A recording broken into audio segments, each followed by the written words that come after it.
Good evening, folks, and welcome to the Toon Review. Hope you've had a great weekend and happy Father's Day to all the dads out there.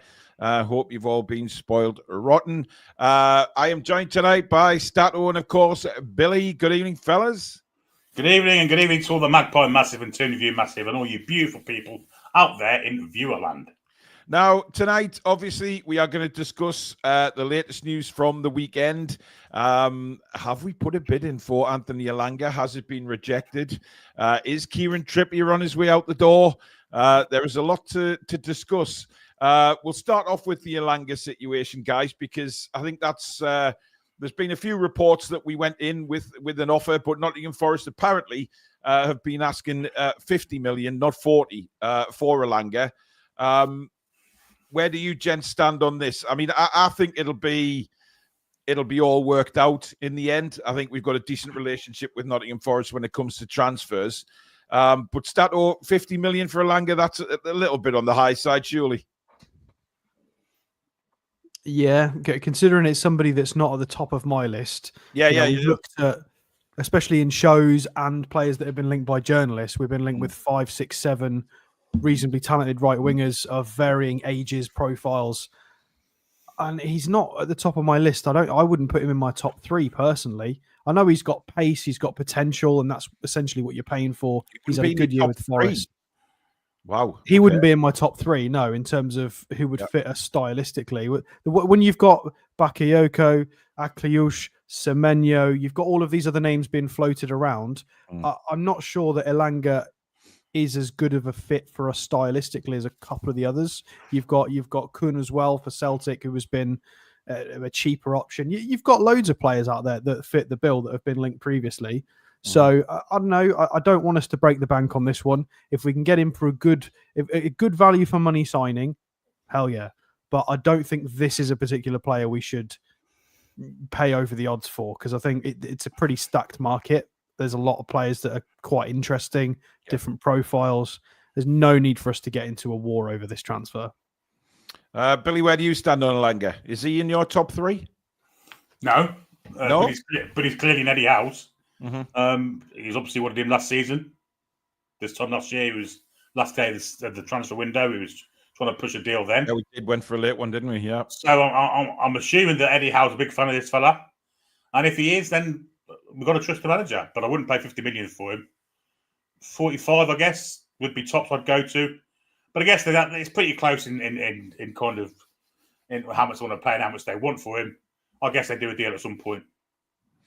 John Chambers says, hi, Paul. I heard you spoke to my colleague at Clearance Bargain, Stanley, today. Yes, I did. Really sad news about the store closing. It is. It's terrible, really. But life goes on, I suppose. Keep up the good work. Yeah, so sad. A lot of people losing their jobs up there. It's you guys probably don't know what that is. It's like an Argos second, like a clearance shop for old Argos stock. Really popular store. And we found out that it was closing down, so we had to ride up to see if we could get any bargains. But apparently, lots of people were in during the week and cleaned them out. So really sad news that. But life goes on, and the guy I spoke to was definitely trying to find another job. So best of luck to everybody in that situation. My stance on Elanga is I don't think I want to see Newcastle paying anywhere near 45 to 50 million for him. If we're talking about right-hand side players, Alex, you mentioned Elanga's not in your top 3, and so did Billy. So who is in your top 3 that are still available, obviously? I mean, right, just to put this into perspective for you, there is Elanga's FB ref, and I have minor concerns over this. The fact that he scored, well, more assists is more the problem. He assisted 11 times in the league. With an XAG of 5.7, so it's not really sustainable, and he overperformed marginally in his goals as well. So, an underperforming season, if he were to have one, would be under 10 goals and assists combined. So, the numbers are okay for 2,500 minutes. It's fine. He's only 23 though, Alex. And this is the thing: is that last season he's just had a sign that he's getting better? and he's that maybe the XG done him a little bit unfair last season because he's even a better player. Context: Anthony Gordon didn't get quite as many goal contributions as this, but he massively underperformed. So even if Anthony Gordon were to perform at the level he's meant to statistically, he would be on par with an Anthony Elanga, massively overperforming, which he has massively overperformed in the data. And he is 23, but he's not left-footed. He's right-footed. Are we going to buy 2 right-footed right wingers again when we clearly like to have an inverted winger as an option? I don't know. I don't quite get this, because we were so keen on buying a right-footed left winger. Yeah. And it confuses me. And he's got really good data as well in certain areas, but his highest one is assists, which again he's massively overperformed in last season. He's got very high clearance and aerial numbers for his position. A very good ball carrier, which we know. He's rapid. He's good at progressive carries. Yeah. He's a good, solid player. Do I want us to spend 50 million on him? I think that's really excessive. And you said, who would my top 3 be? Yeah.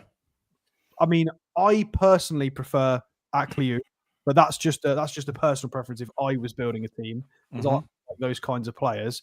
I think maybe a Bakayoko, or even JJ from Tifo and The Athletic has done a piece on he would prefer Semenyo. I agree. I think that's a good shout. I think he's versatile. Defensive numbers are really good. Yeah, I think there's a few others. Akliou, Semenyo, and Bemo obviously was in that list. There's definitely more out there than Elanga. I think if we don't get this, if we offer 45 and they say go fish, I don't think we should offer 50 personally. I agree. Billy, we're big fans of Semenyo, and I think anybody that's watched our commentaries, and there's some people be turning around and saying, "Oh yeah, it's Bournemouth again." No, so what? Who cares? We're getting players in to play for Newcastle United, whether they come from Bournemouth or not. I don't give a rat's ass. Semenyo was great against us, and at St James's he played on the left and was just as effective. Look, just to butt in, Paul, on that Bournemouth point, they've just sold players to Real Madrid and to Liverpool. So exactly, let's not snub Bournemouth signings. Yeah, let's put a little bit of. I think people react negatively when they say, "Oh, it's a Bournemouth player," because they instantly think Eddie Howe's linked with Bournemouth and he's just interested in bringing Bournemouth players. That's not true at all. And to be honest, there's not really any links to Semenyo at the minute, Billy. But he tore us a new one at St James's on the left, and tore us a new one down there on the right. So he would be a decent player. But who would be your top 3? Semenyo would certainly be up there. Yeah. Akliou would be up there too. And then a third one. I'm not sure about the third one, but certainly Semenyo would be top, and I would be paying more than £50 million for him as well. How much do you think Semenyo would be? I think they'd want 70. I wouldn't pay more than 60, but they'd want 70. I'm sure they would. Yeah. I mean, there is a lot of crazy prices sort of being banded around, as per usual, really, for players. Paul, I've emailed you a tattoo suggestion for Alex. Okay. I will take a look at that. Shall I be nervous? I'm going to have a quick peek. Well, just while you're doing that, I've brought Semenyo up just to give everybody a comparison. So he's on 11 goals, 5 assists, which is one goal contribution less than Elanga, but it's far more sustainable in that he underperformed by 1 goal, and he was pretty much thereabouts bang on for his assist as well. So those are, in theory, very sustainable numbers. So 15 to 20 goal contributions is this guy's bread and butter based on current performances. And if you put him in a better team, well, Bournemouth were fantastic in periods of last year. And again, you've got the option when people think you're both footed. I think he's a little bit more physically aggressive than Elanga as well. So I think he's marginally taller, played more minutes. His defensive metrics are more impressive. His ball carrying is just as good, if not better. Shot volume's really high as well. I just think he suits us a lot more. I think Semenyo suits us more than Elanga does personally.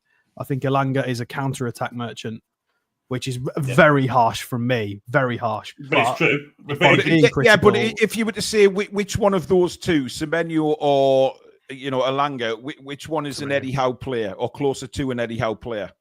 I think Semenyo. Yeah. And I agree with Billy. I'd pay more for Semenyo as well.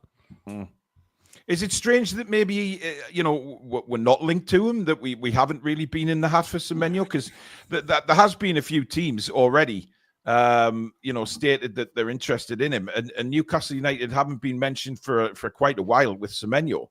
Are you a little taken aback by that we're really focusing, it seems to be, on Alanga? I mean, there's a few people in the chat saying that all this Alanga stuff is a smokescreen, and it's somebody else that we're hunting down. I mean, could that be the case?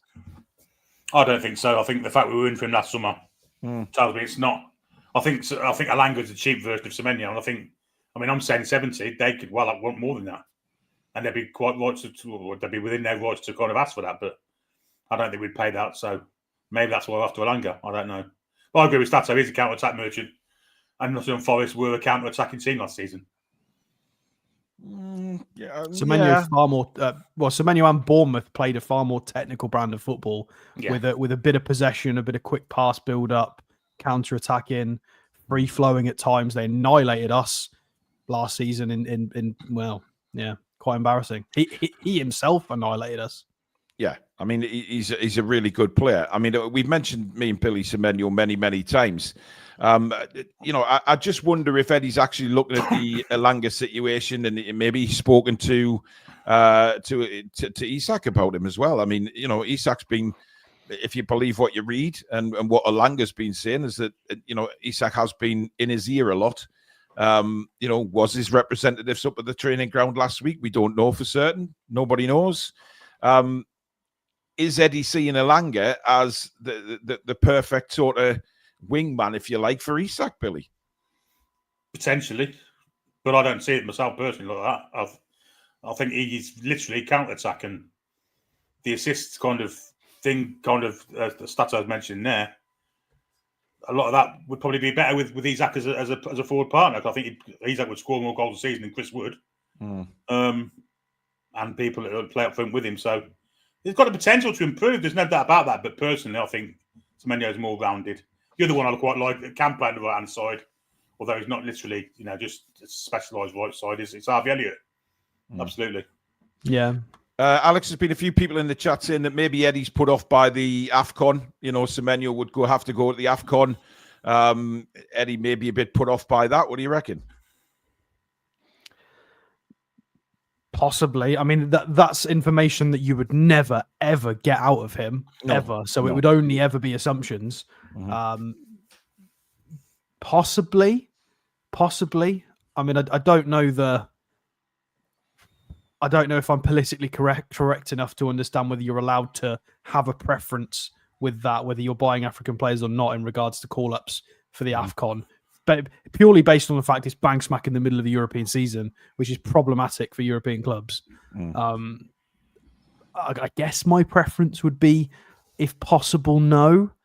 But then at the same time, that feels moronic to say because you've got players like Mo Salah that are just incredible and that have been going to AFCON, and Liverpool have not really struggled to win trophies with that being a thing. So, yeah. Depends who it is, I guess. It depends how many you've got in your team as well as to, if you lose your spine of your team to AFCON for a month, that's really problematic. Yeah, so you're in trouble. I guess it depends. Sir Edward Howe has been a member of the channel for 23 months now. Hello, all you beautiful people. Thank you for an amazing 23 months. And Fubar, just 1 month behind him, 22 months, saying, Stato, can you compare Alanga to Murphy to see if he's an upgrade? Yeah, there's a few people said that they're not sure that he's an upgrade on Murphy. I'm not sure. Yeah. I think he is. I mean, I can if you want, but... I think he is an upgrade on Murphy, to be fair. There are two players that are at the opposite ends of their careers at the moment. Murphy's, I think, is a little bit more technically gifted with a dead ball. He's been on free kicks historically. He's got a good cross on him. He's fairly technically gifted. And he's had the best season of his career with 20 goal contributions just in the Prem. But he is 30. I mean, if you want me to compare him to Alanga, I can, if you want to whack it up. Well, DK35's just sent in a super chat saying Alanga will be useless against a low block. He doesn't have a trick. He just runs fast. Yeah. I do think we should. Comparison to Murphy. There you go. Well, Alanga's red. I think a lot of what am I trying to say here? Forest. You've got to consider Nottingham Forest is a The thing way they play before you read this graph. Yeah, it's going to be very different. Murphy gets tasked with a lot of different things in and out of possession. Forest play completely different football to us. Completely, well, completely different to pretty much every other team. So positive things, I guess. Progressive carries is higher. Shot creating actions is higher. So a couple of really, really good attacking metrics there. Much better in the air as well. Tackles and interceptions is much lower, which is concerning. But is that on purpose? He's possibly purposefully higher up, waiting to spring the counter?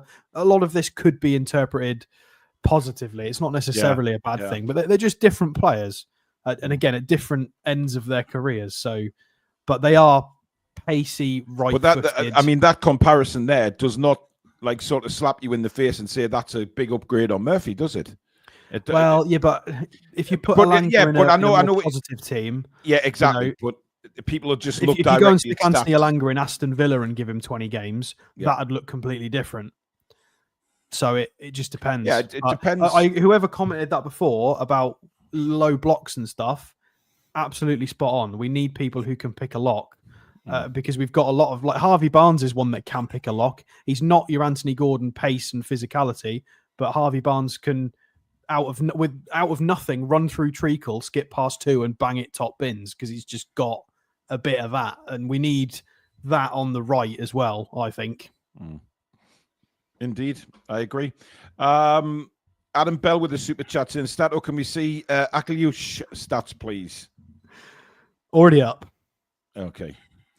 There you go. I'm well prepared. And this is much of a muchness, guys. 15 goal contributions. That seems to be the ballpark for your top level wingers. It's what Barnes and Gordon were both around that sort of mark. Everyone we've looked at so far is around that. So he's got 5 goals from 9 XG. So god damn was he unlucky. He should have been closer to 10 goals. 10 assists off of 7 XG. So he's done a bit better off of assists. But this lad is still 23, same age as Alanga and the others. And he's had 800 minutes of Champions League experience this year with 2 goals, 2 assists, which is impressive. He's not contracted until 2029, unlike Semenyo. He's on lower wages. We've dealt with Monaco. Well, we haven't dealt with Monaco. Paul Mitchell has dealt with Monaco. So if we were going to go in for him, there would be a link there. He's left-footed, so he can play inverted. And he's got very, very nice green data everywhere. Well, and does play as a winger. So more progressive passes and carries. So he's a better ball progressor. He's very good in the tackle and interceptions as well. Shot totals are fine. They're above average. Shot creating actions is really, really high.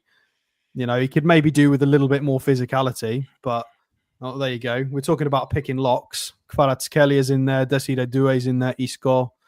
Heung-min Son's in that list. And then he's played on the right as well in a midfield as a 4-4-2.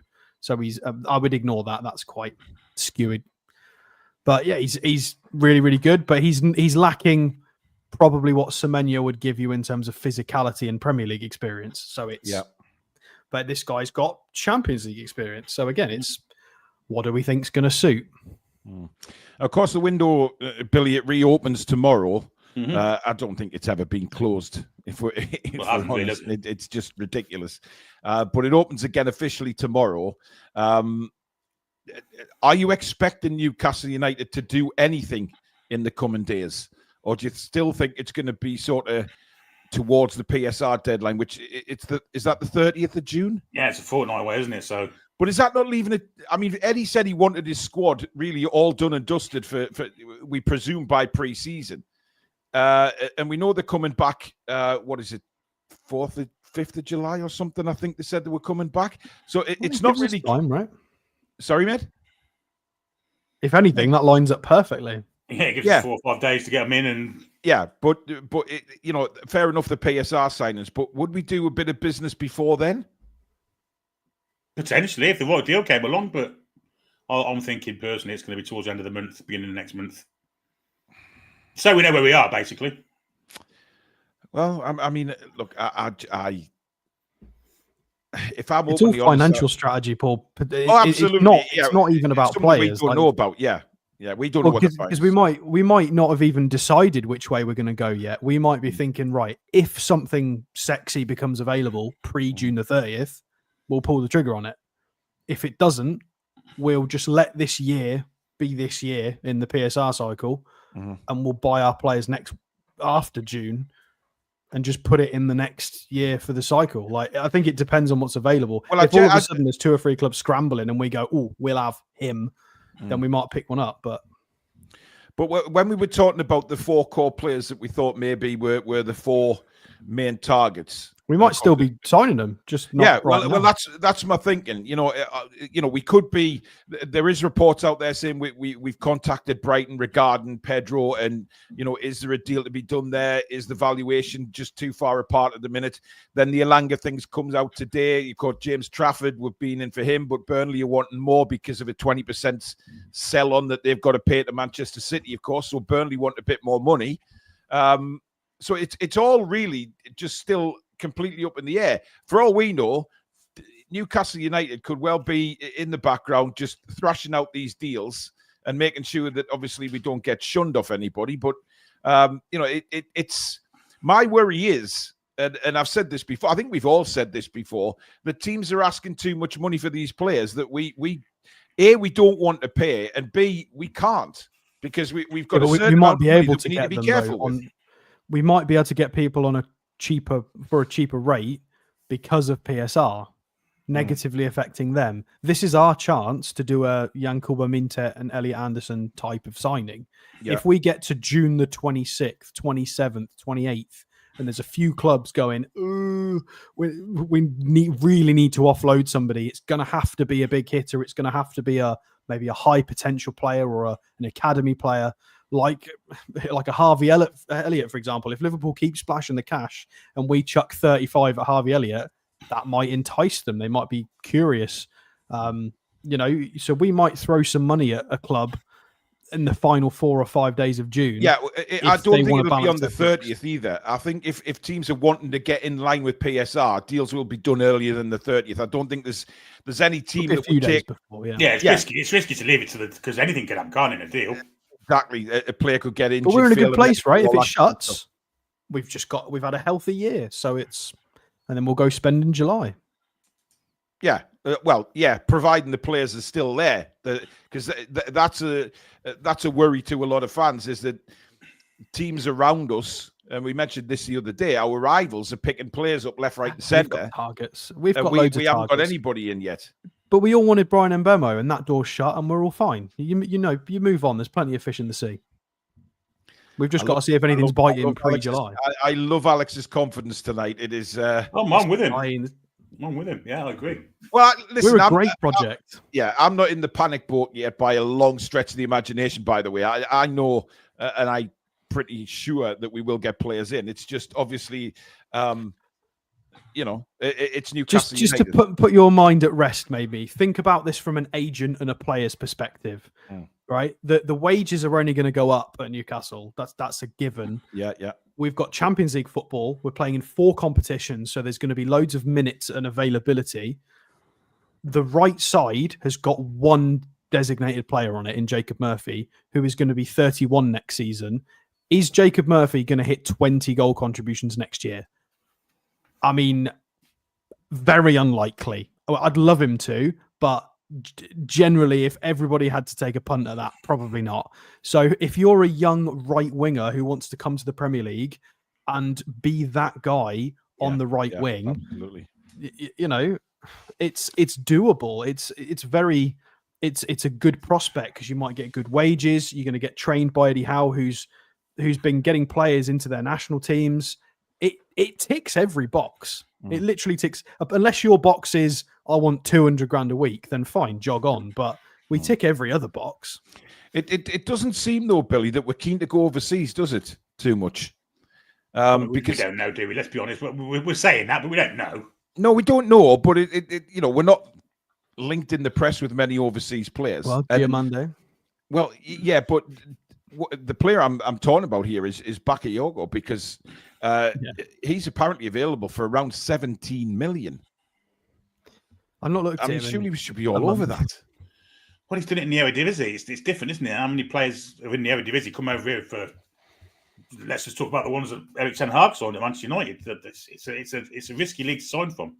Well, especially wingers. Overmars, Billy. Yeah, but he was different, wasn't he? He was a world-class player when he came. Yeah, well, Anthony wasn't, was he? And Bakayoko, to me, he's young. He's definitely got potential. I mean, I think 17 million for Bakayoko is as much a gamble as 42.5 or 45. Anthony wasn't bad when in Eredivisie, but Man United. I mean, he's proved he's gone to Betis and he's playing really well for them. So is that just a Manchester United thing? You talk about Ten Hag signing the Dutch players there for Man United and the flopped. Is that just a Man United thing with the state of their club is in at the minute? It's there's quite a few over the years. I don't think Anthony's a Champions League player. He's okay. King Hoddle's a happy man by the looks of things. I think Thomas Frank will do. I think he'll do well at Spurs. Yeah, I think there won't be any relegation battle this year. That's for certain. Yeah, a little bit of sarcasm in that sentence there, but never mind. I really like Thomas Frank. Actually, I think he's a really good manager. He seems to be a very good guy as well. And I think he's probably just what Tottenham need right now. Is just somebody to come in and change the style of football, change the way they play, give the fans a bit of optimism. But he needs time. It's as simple as that. Tottenham are a shit show at the minute last season, obviously. But they are in the Champions League and they need to get themselves sorted quickly. So he's got a big job ahead of him. But if they get him Buemo, then... let's not forget that most of that team were topping the Premier League for 3.5 months of the season. And this was the season before last. So there's talent in there. There's probably a bit of squad turnover to be had with maybe Heung-min Son's age and a couple of other bits, but they're not Manchester United. Their core were top of the table for 3.5 months. You don't do that if you're a bad team. It's keeping that back five fit for them. I think if they can keep. Yeah. It's keeping players fit. Exactly. Mickey can't defend fit, then they've got a chance. I'm sure I read that Romero's left. I think he's linked with someone, isn't he, in Spain? I thought he'd gone. I don't know where I saw that, to be honest. That might just be one of my pipe. Romero. I'm not sure. But the likes of Paro and Udogi, and they're a good back five. The keeper's good on his day as well. If they can keep them four to get them five together out and fit, then they'll do a lot better next season. Yeah. Right, let's talk about Kieran Trippier because he's back in the news again. And by the way, the sickly son, trying to make a big headline today, saying, married Kieran Trippier seen with blonde and all of this bullshit. He's been separated from his wife for nearly a year now. Just fuck off, will you, with his stupid stories trying to create trouble for people. This Sun newspaper is scum. It's simply a scum piece of rag. And it doesn't deserve to be put out there across the UK because it's just scum. Just don't do the homework, or they're just assholes. I know which one I think they are, but however, Trippier has been linked with a move away again, and basically they reckon this is to get the wages off. Eddie's looking at a few players who can sort of trim down the wage bill. AC Milan are a team that is interested in Kieran Trippier, and quite a few from Saudi, apparently. So I have to be honest here, I'd be gutted. I think Kieran's good enough for another season at the Toon, Alex. If we want to trim the wage bill, stop giving Mark Gillespie a contract every goddamn year. Yeah. Honestly. Yeah. Anyway. Oh my God. Yeah, it makes sense for AC Milan because they obviously don't want to pull the trigger on Kyle Walker. It's not worked. So they want basically his competitor for the England right back spot for the last few years. Fine. Very different stylistically, but I would rather not lose him yet because I don't think we've recruited enough in the fullback area for the future yet. Tino Livramento and Lewis Hall are the fullbacks for the future, but then once you get past them, I don't, if we draw Real Madrid's and stuff in the Champions League, and let's say if Hall and Tino get a couple of knocks at the same time, and we've let Trips go, and we've got to start like Matt Target and Emil Kraft as two fullbacks against like Real Madrid. That, as good as they've been, as they're sort of good 7 out of 10s, they're solid, backups, third choices. Yeah. No, we can't be doing that. We're gonna embarrass ourselves. That's when you get pumped 6-7-0 and everybody goes, ha ha, you don't belong here yet. So if we're gonna let Trippier go, we have to go and get a competent fullback as a replacement. That is non-negotiable. And I just think there's no point, because we're trying to look at so many other positions.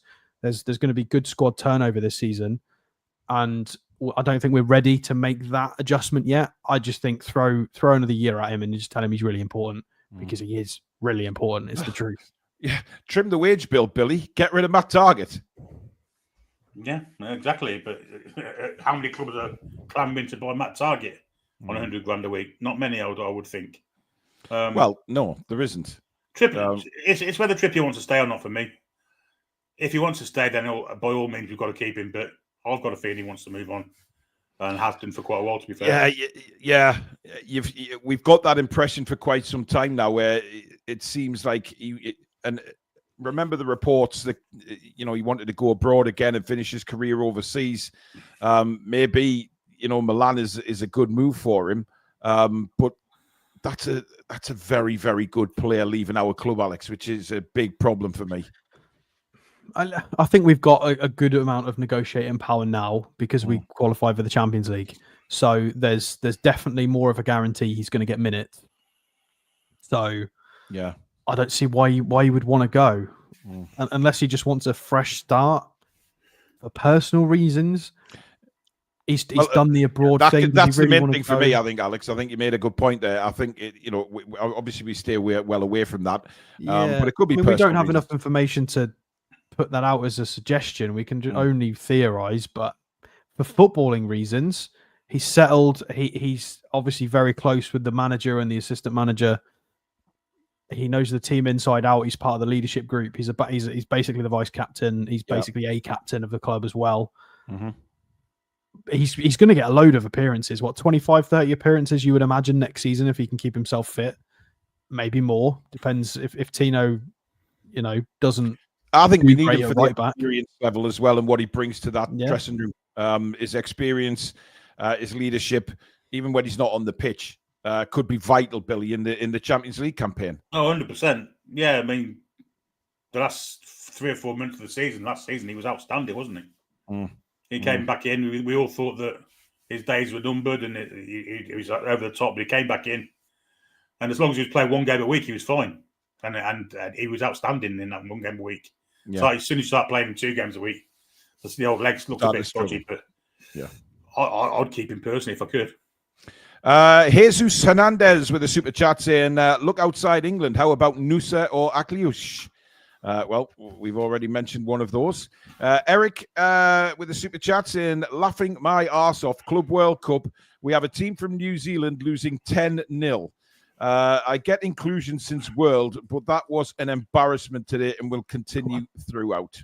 They are part-time, a lot of those guys. You got to give them a break. Yeah, but why are they there, Alex? If it's a money-spinning thing, come on. It's ridiculous. This whole fucking thing is ridiculous, to be honest. Anyone watched the Miami and fucking Al Ahly again, but it was fucking awful. I'm not even interested in it, to be honest. If I'm only honest, I couldn't give a shit. Awful. Yeah. I could not give a toss about it. It's the season's ended for me. And if it's not a Euros or a World Cup, I couldn't give a toss. Be different if Newcastle were there, but they're not.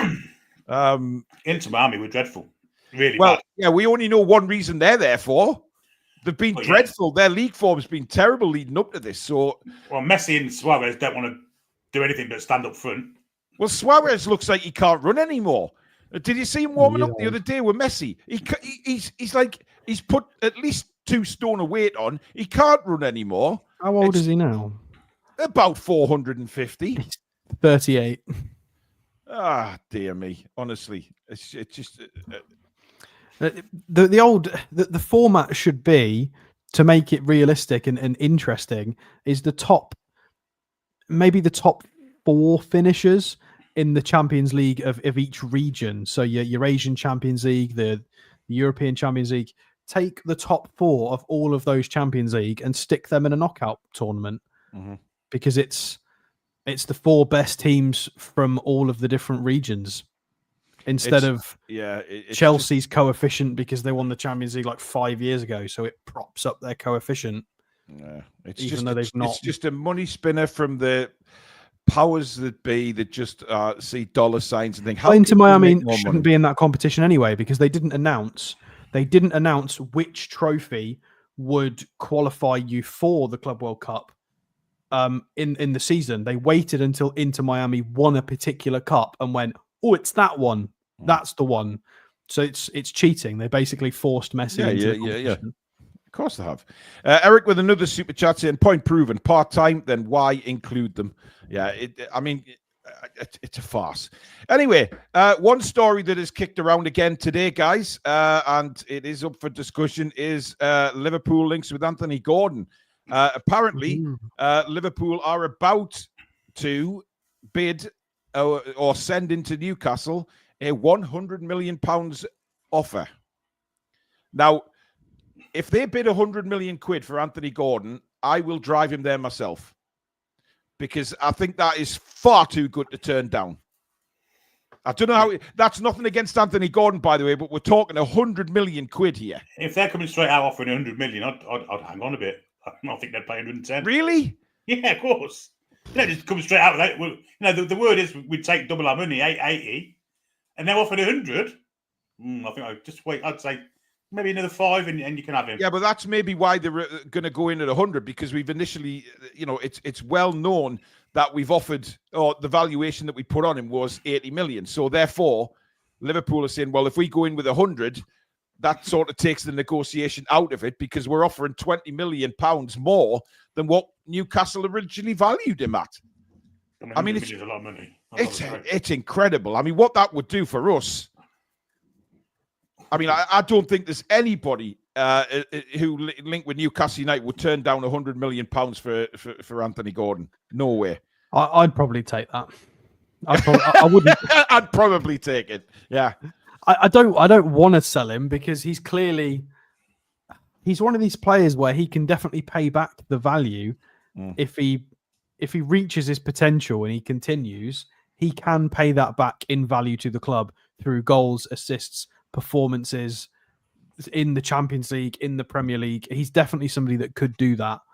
But the value of putting that back into transfers to build our squad, because we're at a really strange crossroads at the moment where we've got Mark Gillespie and Emil Kraft and stuff on the books, but we're going to have to go and play like Bayern Munich and Real Madrid next year. So we're like in a weird middle ground right now where half of our squad's still champion. Well, I'd say half. Okay, we've got the bottom tier of it is still championship, and then we've got some elite players like Isak and Tonali and stuff.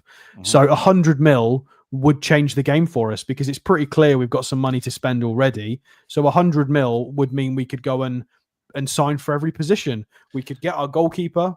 We could get Mark Gahey. We could get a right wing. We could get João Pedro in. We could go and put maybe four first team players in off the back of one sale.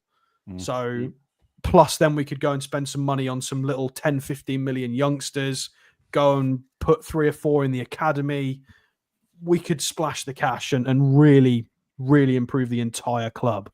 But it's... Do you know what it is, though? If Liverpool came in with 100 million and Newcastle said yes, I don't think there'd be much uproar amongst the Newcastle fans. I know there's a lot of fans of Anthony Gordon, but when you consider that amount of money and what you've just said there, Alex, and what that kind of money can do, Billy... It's transformative. I don't see them being a big uproar amongst the fans if he went for 100 million. Not 100% not. No, I mean, like you say, that's the foundations of a huge side in title winning kind of squads, isn't it? Let's be honest. I mean, yeah, how much does that give you on amortization? It's a lot of money. If you amortize it, and you're looking at world class elite players that you can buy then. So absolutely, I'd take that all day, every day. Yeah. Now, it does also say Newcastle United are expecting within the next 10 days bids for Joe Willock, Sean Longstaff, Anthony Gordon, and Harvey Barnes. Well, if Gordon goes, there's no way Barnes is going. No, I wouldn't have thought so. I that would be outrageous, because that would leave us literally nobody.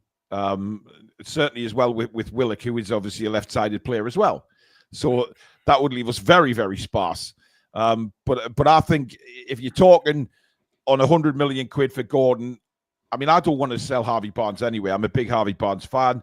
I think he's changed a lot of people's opinion of him when he got the run in the side last season and played really, really well. And I think Barnes is very happy. He did make comments a couple of weeks ago saying he can't wait to get started next season for Newcastle. So he doesn't want to go, quite clearly. But this is always going to be in everybody's head whether Anthony Gordon wants to go to Liverpool. That's the thing for me, because I think if you're asking me to answer that honestly, I think he does want to go to Liverpool. But at the same time, if he had to stay at Newcastle, then he'd get on with it. You know what I mean? But I think he loves it in Newcastle. I think it's just the fact that it's his boyhood club. But let's not forget, he's just signed a really big contract. Yeah, he has. And he's in the England setup. He's young. He's putting up really good numbers. 20 goal contributions the season before last. 15 season just gone. You know, that's 35 across 2 seasons in the Prem. He's doing good. He's doing good. He's got bags of potential. And he's going to cost a lot of money. If you want that kind of player, you're going to have to put up big money. You know, some of the dross that's gone for 70, 80 million in the last few years to some of the top clubs, it's laughable. So we've got every right to ask for 80 plus, every right. But you say that, Alex, you know, is that not the same back at us when we go in for players at other clubs? You know, is that not the same feeling that they have? You know, we value this player at that. Take it or leave it. Yeah, but it's a Premier League proven player. It's a player who's developed, who's been in a relegation fight, a relegation scrap. He's learned. He's done Premier League seasons. He's done Champions League seasons. He's played for his country. He's played in up front, out wide. He's won a European competition for the U21s for England. This is a bit different when you're talking about the Sancho and Antony signings and a lot of these wingers that have just kind of gone a bit for 70, 80 mil. I think Gordon's done a lot more in his career and has a much bigger ceiling. So here's a thought, and Magpie Gamer asks the question: if we did sell Gordon, and maybe, you know, Harvey Barnes with another left winger, the way Livramento's played on the left, can Lewis Hall play as a left winger? No. Why? And I'm not saying that to be arsey. I'm just asking your opinions as to why he can't play on the left wing. I don't think he's got the place to do it. Or the he's a midfielder. Yeah, I think he can play in the middle of the park, no danger, but not on the wing. I don't think he's got the place. You let him pick where he would want to play. He would pick centre midfield. Like, he wants to do what Tonali and Bruno does. Yeah, he does. But he's just, because he's young and he's left-footed, which is what happens in all levels of football. If you go and watch grassroots, if you've got somebody who's reasonably pacey, fairly technical, and he's got a left foot, you're our left back, mate. Sorry. And he's not, I don't think he's got, no, not for the level we need. Like, can he play left wing? Yes. Can he be the guy for us in the Champions League and the Premier League at left wing? No, definitely not. He's a young, pacey guy who is a midfielder, but is playing left back for reasons. I agree. I wouldn't put Lewis Hall at left wing. But I mean, Eddie would probably look at that as a last ditch option. I don't think he'd look at it, to be honest. Yeah, but if Lewis Hall playing left wing is like Murphy playing right back. It's doable, but they've not got the full skill set to do that role. Now, Matt Target, guys, is apparently wanted by Southampton, Fulham, Burnley, and Leeds United. That's a lot of clubs. Yeah. Now, of course, Crystal Palace were mentioned last week. That was part of maybe a Gahey deal. That certainly went very quiet very quickly. But those are the clubs that I would expect to be interested in a Matt Target. He's from Southampton, isn't he? But I just don't see them affording his wages or Well, When he got his feet, they're in the Championship now. Championship, yeah. And he might not want to go back down to the Championship. So Leeds have been an interesting one. Leeds. I mean, Leeds. They've lost Firpo, so. Well, Leeds apparently want Longstaff and Nick Pope as well. So I mean, get a 3-for-1 deal. But we keep forgetting about Harrison Ashby as well. What to do with him? Because he's been released, hasn't he? No, he's gone. No, he hasn't been released. He's back. He's still under contract, Billy. Yeah, but he's being released apparently. Well, I don't know. Do you know what we should have tried to have done? Is sort something out for Isaac Hayden. Well, nobody seems to be doing that, do they? Let's be honest. Nobody. When we talk about Isaac Hayden, nothing. There's no clubs linked with Isaac Hayden right now. So if you're Isaac Hayden, you're sitting there going, what the hell is going on? Like Joe White's still under contract. Even if we loan him out, we're still paying some of his wages. Give him a free transfer, get him off the book. I think Joe White's got another year. Like when you factor in Ruddy, Gillespie, Joe White, Isaac Hayden, when we're talking about trimming the fat, that's the fat, not Trippier. Like, it's outrageous to even suggest that we need to cut someone like Trippier to help the wage bill. Absolutely not. There's about 5 players in this team that do not play, that need to go, because it's just unacceptable. Look, we know goalkeepers need to go. Again, nothing linked with Vlachodimos. Of course, we know Mark Gillespie's staying. I mean, Vlachodimos, for me, I can only see him going on loan because I don't see anybody buying him. Unless you've got we need somebody to take him on loan. We did, so I'm sure someone in the same boat as we was in last year. Maybe. Yeah. Maybe we need to get some of these players out on loan with the club taking some of the wages as well. Even if we can get somebody to take Vlachodimos for a year and pay, I don't even know, 25% of the salary, 20%, something. Just get it off of our wage bill for a year. Like, it will help. We need to do something. Now, one player that is being heavily linked in the last couple of days, guys, is Justin Kluivert from Bournemouth. He has been in the press quite a bit linked with Newcastle. Now, obviously, his dad played for us. His dad was one of my favourite ever players.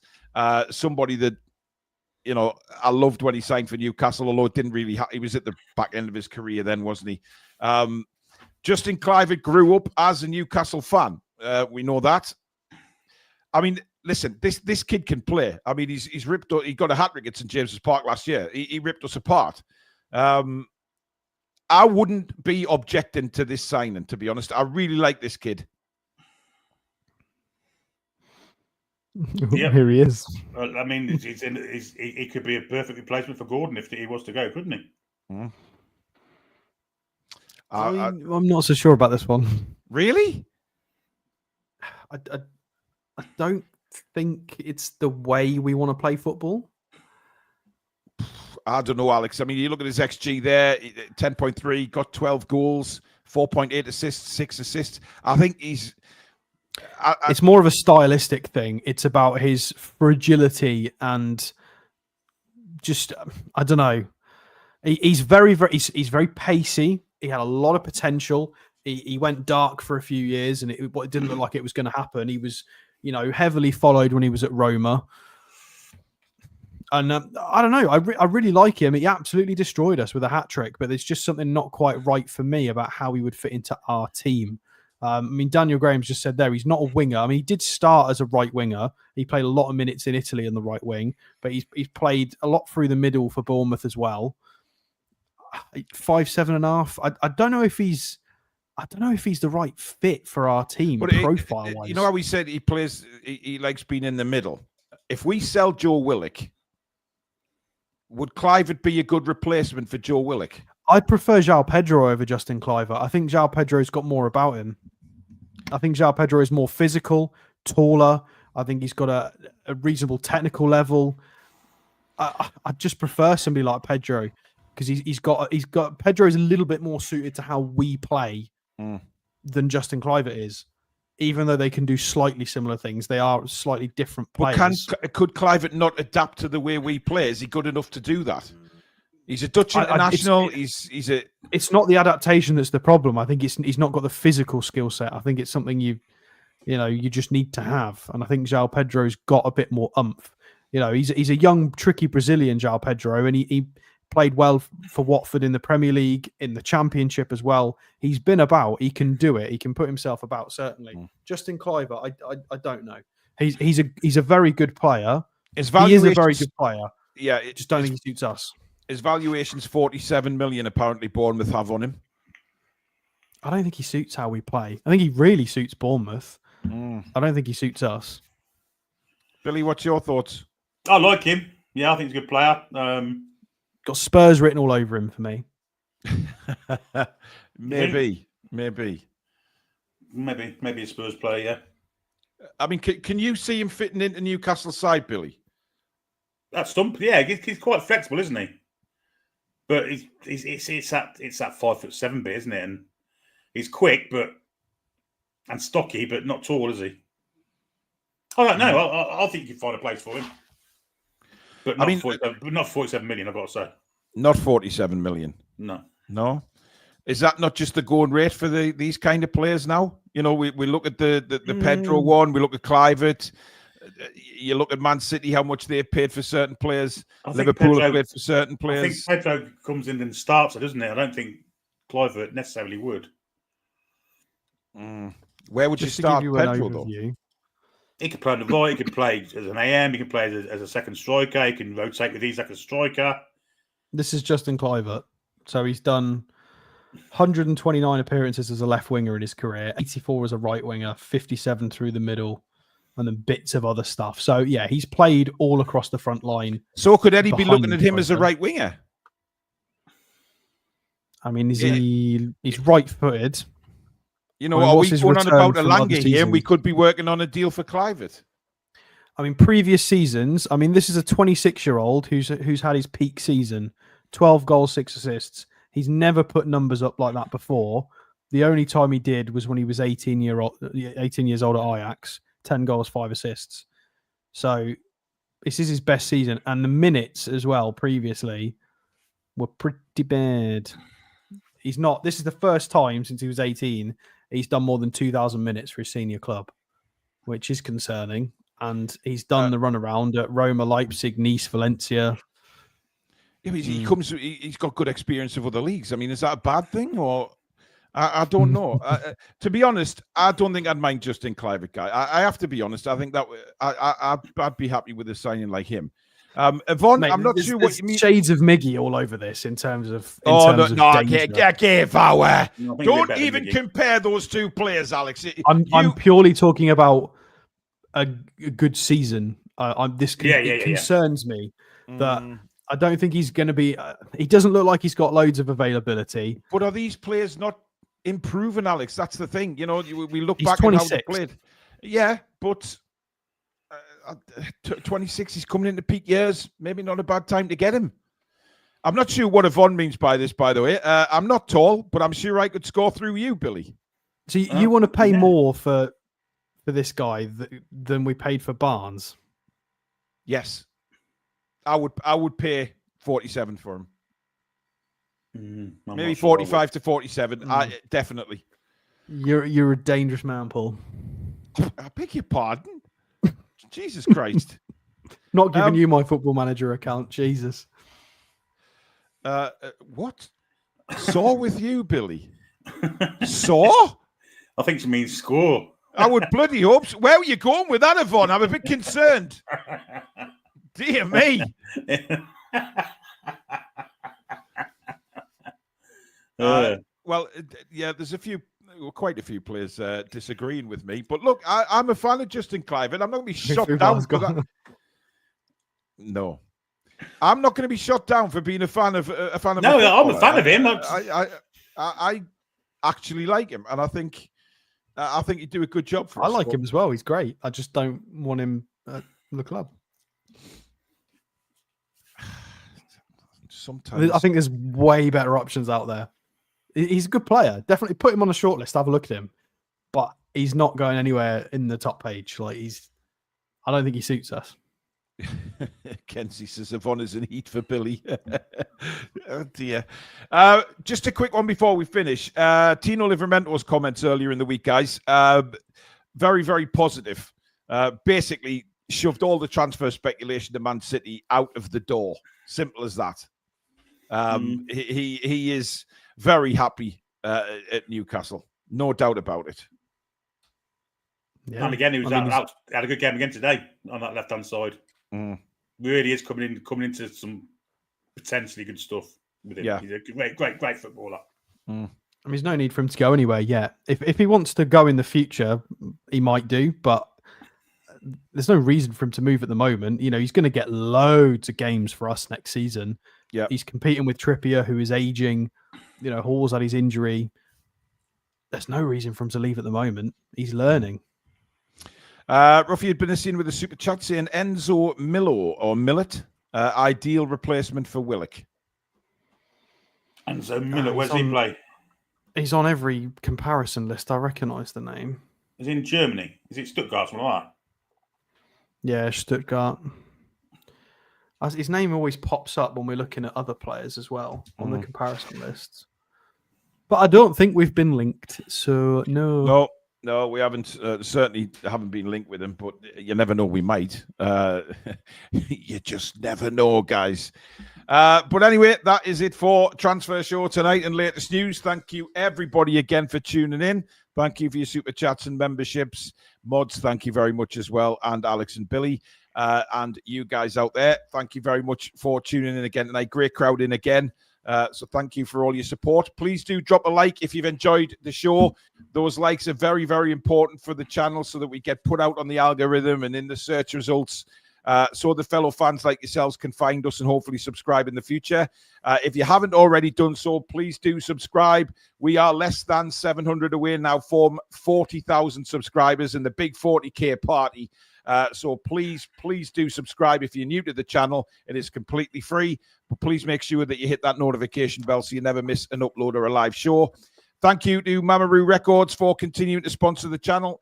They're, of course, based in Whitley Bay. For all your music needs, pop in and see Steve. Tell him you're a TTR viewer, and he'll do you a cracking deal. If you can't get into the shop, check them out online. That is pinned at the top of the description for the show, alongside the website, thetoonreview.com.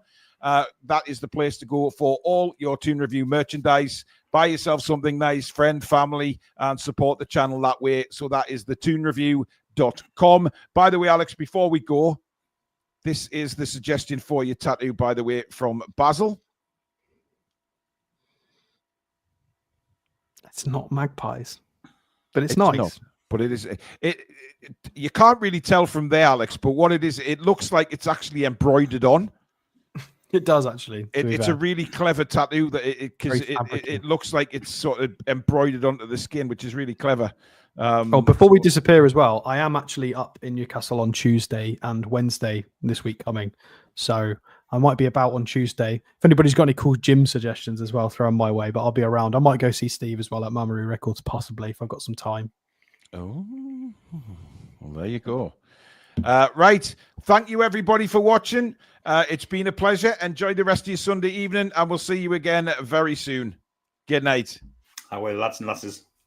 Come back and check out some green.